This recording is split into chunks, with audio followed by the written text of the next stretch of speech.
Hey guys, today I'm going to be taking you through some of my recent cruelty-free and vegan favourites. I've got some beauty bits, makeup, skincare, hair care, a little bit of some old faves and some new launches that I've really been enjoying. So if you want to stick around for that, feel free. If you want to subscribe, also feel free. Follow me on my socials if you'd like to. I'm going to start with my favourite launch. I don't want to say my favourite launch of the year because obviously it's only April. We've got some time to go, you know? But so far, these have been my favourite beauty launch. And I try and shop consciously, so I don't always, when something launches, I don't usually buy it until I see reviews and like people actually recommend it and I can see swatches and things like that, because I want to make sure it's a worthwhile purchase and it doesn't go to waste. But when I saw these launched, and based on how much I love MUA's makeup and lip products in general, the sun's coming in and out, sorry. I thought I'd give them a go, and oh my gosh, they're so good. These are the best lip balms I've ever tried, and they are £2. They are £2. I will leave a blog post down below with a full breakdown reviewing them. They are the Hydra Juice Peptide Lip Balms, and they come in, I want to say like 6 different shades, and also the clear option as well. They're very lightly scented, and I kind of wish this was a minty scent as opposed to coconut, but that's just personal preference. But these are so comfortable. They are those kind of like very lightly tinted lip balm things. I personally think they are a dupe for the Rhode lip tints, but I prefer them. I've tried those Rhode lip tints and they're fine, but I don't think they're worth the money. And sometimes they do get a little bit gritty, whereas these are so smooth. They last so long on the lips. The scents are a lot more natural. Like my favorite scents are the caramel glaze and the honey one, the vegan honey one. But yeah, they're all very lightly tinted. So I know these colors they all look quite different in the tube, but on the lips, they look very, very subtle. Like this is one of the brightest shades called Berry Bliss. And it's just, so comfy. It's very comfortable. It's nice kind of like plush lip balm, but it doesn't feel heavy. I just love them. And £2. I love MUA lip products. They are so good, and the whole brand is vegan, and it's just really, really good. Okay, the complete opposite end of the budget spectrum, Merit Beauty. I have been testing a few things from Merit, and I have a whole video talking through my reviews of each of the products. And some of them, it's such a range. Like some of them I absolutely love, and some of them I really, really don't like. Something that I wasn't expecting to enjoy, and I actually adore, is this. This is their Clean Lash Lengthening Mascara, and it's a tubing mascara. I've never used a tubing mascara before, but oh my gosh, I love it. It doesn't smudge. It gives length. It's not so much with the volume bit. I've got it on today. It's very natural length, holds a curl well. When it comes off, because I've started swimming recently, and if I'm gonna like shower before swimming, which I do every time, never get in the pool before showering, those are the rules. It just comes off. If you've never used one before, it's hard to describe, but it just doesn't run like a mascara would. I never get panda eyes. It doesn't smudge throughout the day, and you only need water to get it off. And it just, yeah, I just love it. For a nice natural looking lash, I'm really, really impressed with this. And the wand it's just a simple kind of natural bristle wand, but big fan. Another brand that's new to me that if I don't already have it up, I will soon have a testing video of Pearl Beauty. They are like another sort of capsule brand. This is their powder in the shade Light. It's just a cracking powder. I just wanted to give it a shout out because I've never heard of this brand before, and I tested a few of their products and really enjoy a lot of them, but this powder is so blurring and beautiful, and it holds, I'm not particularly oily, but it does keep shine at bay without being too kind of cakey or matte or flat, and it has that kind of blurring property to it that I really, really enjoy, so shout out. And then this one here is not a new product to me, it's not a new launch, but I used the Merit bronzing balm, which I thought I was gonna love, and I really didn't like it, and so I thought I would go back to my Rare Beauty bronzer stick, which lasts forever. This is a beautiful cream to powder formula. It is so easy to work with. I've got the shade Happy Soul. It looks like a right mess. Got it on at the moment. Hopefully it doesn't look too orange. Obviously my winter shade, when I'm really, really fair, sometimes bronzers can look orange, but this one doesn't at all. It brings warmth without looking too kind of tangy, you know what I'm saying? Okay, next up, let's talk skincare. And actually, I love these from Lidl. Organic ginger shot. You know these ginger shots that you buy? Well, I try not to buy them because they are so overpriced. Those Mojo shots that are £3 for a tiny little ginger shot. This is only like 80p, and it's super tasty. It's very zesty, you know? Immunity building, so they say. Okay, skincare wise, I have spoken about this many a time. If you frequent my channel, you will know. But this side of my face, I repeat myself so much, but this side of my face, just breakouts, hormonal breakouts, and I've been trying to pinpoint what it is that's breaking me out. I've been trying to eat more healthily, I've been exercising daily, I've been doing all the things they say you should do, getting my sleep in, drinking my water, blah blah blah. But it was almost like, I don't know, I'm not a dermatologist, I'm not an expert, I've struggled with acne for a long time, been on Accutane, all that stuff, but it was almost like it just needed to be cleared, if you know what I mean. Like the pores, the same spots in the same place kept going up and down and up and down, so I didn't know if it was something makeup wise that was breaking me out. There's a few things that I've stopped using to try and see if it's something that's got an applicator. I'm just trying to see if there's any like bacteria buildup on anything. I've been washing my brushes, all of that basic stuff, but I will say there's a couple of things here that have really helped clear it. It's not gone completely, you can see I've got a couple here, but the majority of it has subsided. I just have some scarring that I now need to work with reducing. But anyway, these peels, I actually saw these on TikTok, and I do not trust TikTok reviews when it comes to beauty products. I just think as a platform, I don't find it very trustworthy unless I really like and follow the person and know them and trust their recommendations. I feel like everybody uses beauty filters. It's like everything is a hashtag ad, hashtag commission, and it just, I don't know. I don't always trust everything I see, but there was someone who recommended 2 things. I can't remember what the other thing was, but they said this completely changed their skin. They use them all the time, and it's really made an improvement on their skin. What is it, you might be asking? It is the Dr. Dennis Gross Extra Strength Daily Peel, and it's kind of like a 2-step process. Dr. Dennis Gross is one of Gross or Gross? I don't know how you pronounce it. Dr. Dennis Gross or Dr. Dennis Gross. I've just realised his last name is Gross. He had to be teased for that. Or she. Oh no, Dennis. He. Anyway, this brand is one of the only expensive skincare brands that I actually think is worth the money. I don't tend to splurge on my skincare, and I can't remember what the first thing is I tried from this brand, but I've just always been impressed by their skincare. I'm quite cynical when it comes to skincare, obviously, because I've struggled with acne in the past. I've tried so many things that just do not work, and I'm not touting this as something that would definitely work for you. This is anecdotal. I just think everything I've tried from them, the quality is so good. Like, it actually does what it says. So many things I try and it's like, this is not really doing what it's saying on the tin. You know what I'm saying? This does what it says on the tin. The only thing I don't like is it's quite wasteful because it's a wipe and it's like this disposable package. I do recycle my thin plastic at supermarkets, but yeah, it's not ideal. I think you can buy smaller packets of these instead of like a big pack, but I really recommend trying it because it's touted for fine lines, discoloration, breakouts, and it's basically a peel and then a neutralizer.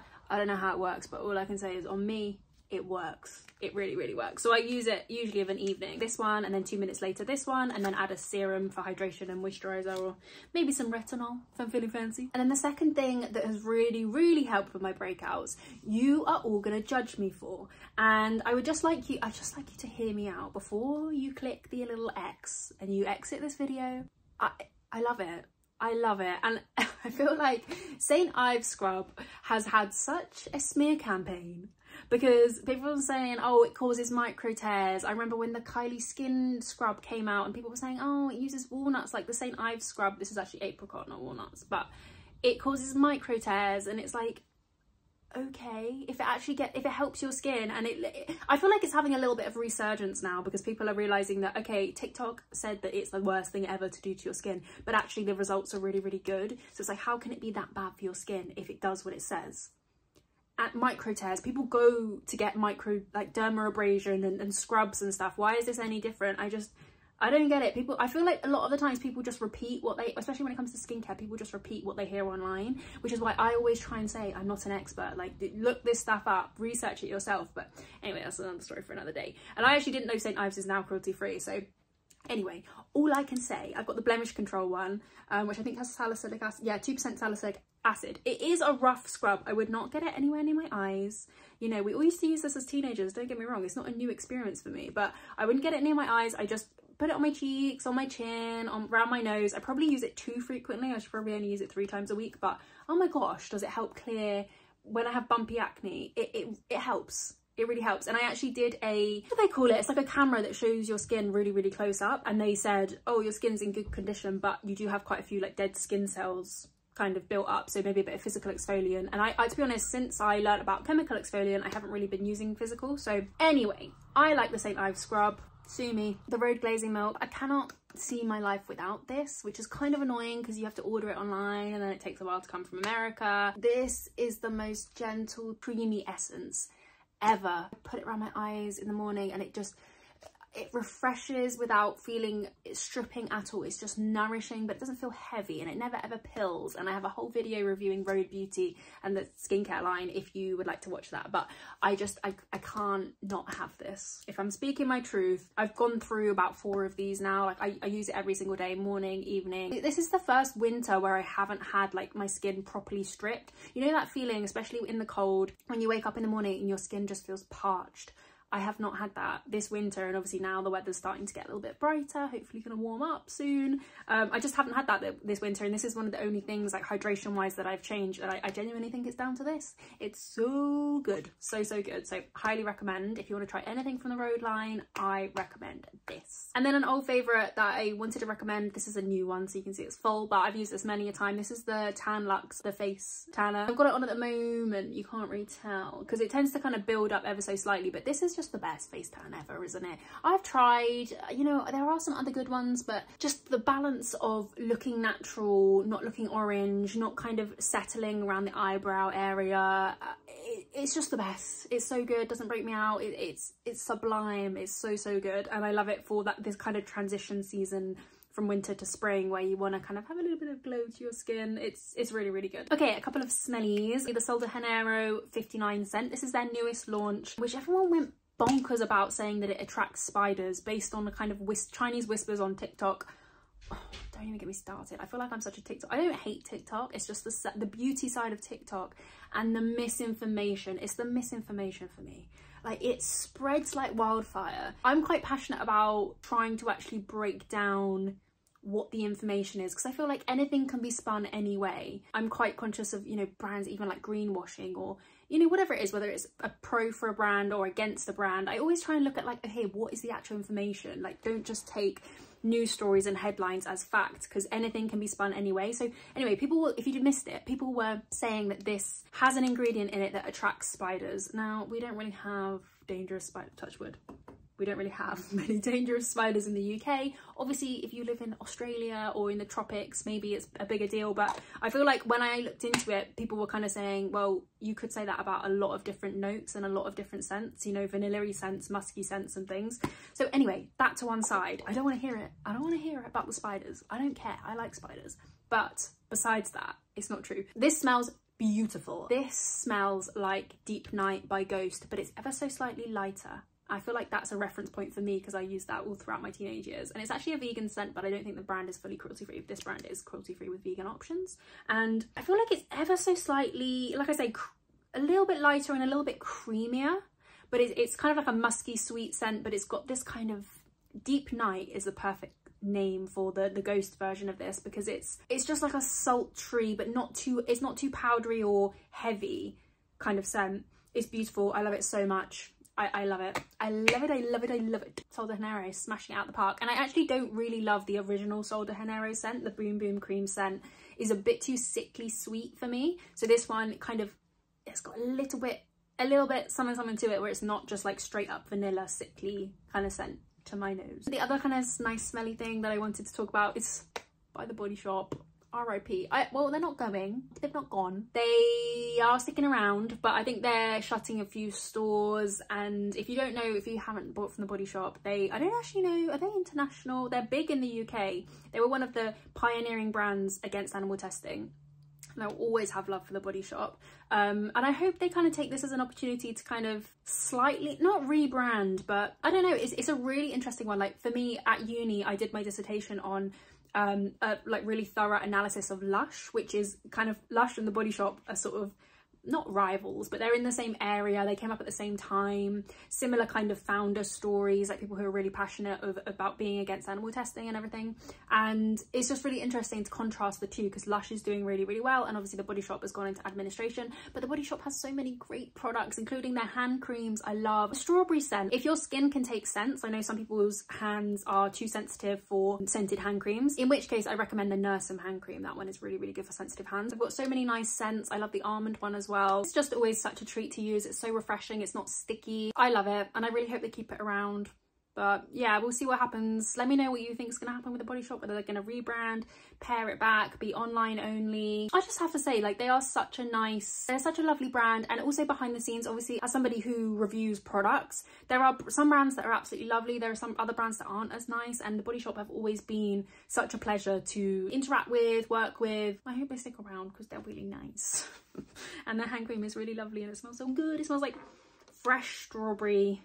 Kind of reminds me of like Polly Pocket, but I can't remember if Polly Pocket was scented. It's really thrown it back. It's a memory unlocked, that is. And then lastly, I just wanted to mention a couple of hair care thingies. This is an old favourite. Speaking of lovely brands, Faith in Nature are also a lovely brand, like behind the scenes and also as a brand. Their product line is so good. And for some reason, this particular lavender and geranium shampoo and conditioner, I don't know what it is about the ingredients, but my hair, whenever I try quite a few hair care products, I have very picky hair. It can go really frizzy really quickly. I've realised it's low porosity, so there are certain ways of applying products, a certain like heaviness of products to try and get the hydration in. There's a certain way about it. It's still got a little bit of frizz to it, but it's much healthier and like more hydrated overall. I look quite like Hermione hair when I take it out. For some reason, I always go back to this shampoo and conditioner. You guys are probably bored of me talking about it, but I've got to keep touting it as a great option because, like I say, I try so many different brands, so many different products, and if ever my hair feels weighed down, it feels like it needs a reset, I just go back to these. And I always have some in my cupboard. I always have some to